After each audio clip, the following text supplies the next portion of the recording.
শত্রু কখনো বিশ্বাসঘাতক হয় না। বিশ্বাসঘাতকতা করে কাছের এবং আপন মানুষেরাই। গত 29 তারিখ আমি বাড়িতে গেছিলাম।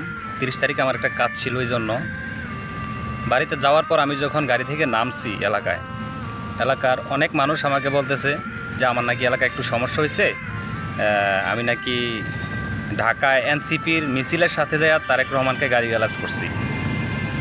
তো আসলে শুই না আমার খুবই খারাপ লাগছে। আমার আব্বু বাসায় আমার সাথে অনেক ঝামেলা করতেছিল, আমার জ্যাঠা অনেক ঝামেলা করতেছিল। তো পরে আমি বললাম যে ঠিক আছে আপনারা সবাই বসেন আমার নিয়ে, যে আব্বুরও বলছি আর কি। বলার পরে ওনারা বসার পর আমাকে একটা ছবি দেখাইছে ওনারা, মানে আমার আব্বু তো বিএনপি করে, তো নেতাকর্মীরা যারা আছে সবাই আমাকে একটা ছবি দেখাইছে, যে এই ছবিটা দেখা মানে আমার কি বলবো, আমি ছবিটা অনেক আগের একটা ছবি। এটা ছিল ঢাকা, আসলে পার্কটার নাম আমার মনে নাই। এটা ছিল একটা কনসার্টের ছবি। আরও কিছু ভিডিও আছে, আমি স্ক্রিনে ছবিটা দিয়ে দিতেছি, আপনারা দেখবেন। আমি ভিডিওর লিঙ্কও দিয়ে দিব, আপনারা দেখবেন ছবির সাথে ভিডিওর কোনো মিল আছে কি না। অবশ্যই আছে, আপনারা একটু খেয়াল করে দেখবেন, ঠিক আছে। আর যে কাজগুলো করছে এলাকায়, যে ছবিটা ছড়াইছে, অপপ্রচার ছড়াইতেছে আমার নামে, আমার কাছের মানুষে, আমি তাদেরকে অনেক সম্মান করতাম, বড় ভাই হিসাবে ভালোবাসতাম অনেক। কিন্তু আমার বিশ্বাসই হইতেছিল না যে এ বড় ভাই আসলে আমার নামে এরকম অপপ্রচার ছড়াবে এলাকায়। তো আসলে আমি জিনিসগুলো প্রমাণগুলো দেখেছি, দেখার পরে তখন তারা বুঝতে পারছে যে আসলে এটা একটা মিথ্যা ঘটনা, মানে মিথ্যা একটা অপপ্রচার আমার নামে ছড়ানো হইতেছে। আসলে এটা আমি মানে এই জন্য বললাম আর কি, যে শত্রু আসলে কখনোই আপনার সাথে বিশ্বাসঘাতকতা করবে না, কারণ ওই সুযোগ তো নাই।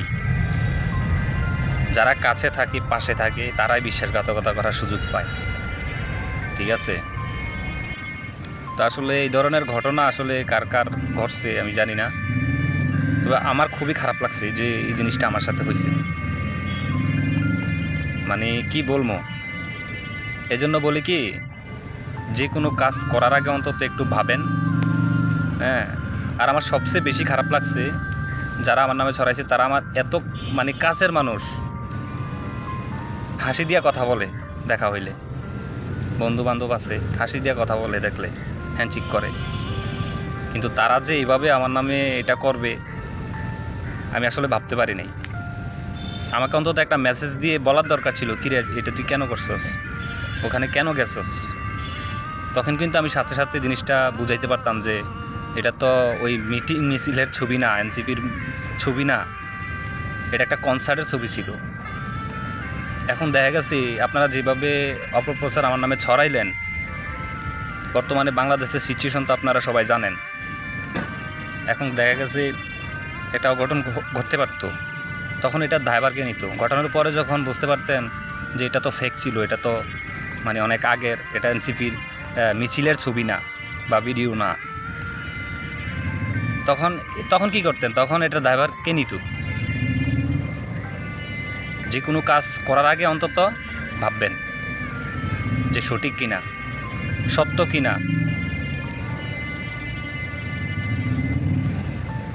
কি বলবো আপনাদেরকে, আপনারা মানে বড় ভাই এতটুকু নাই।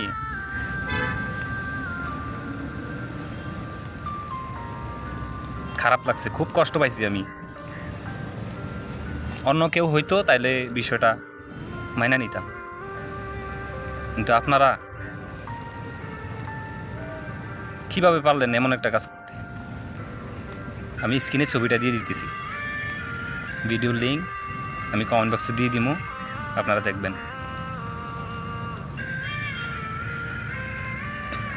তারপরেও অনেক ভালোবাসি আপনাদেরকে, অনেক শ্রদ্ধা করি, সম্মান করি। ঠিক আছে, ভালো থাকবেন, আল্লাহ হাফেজ।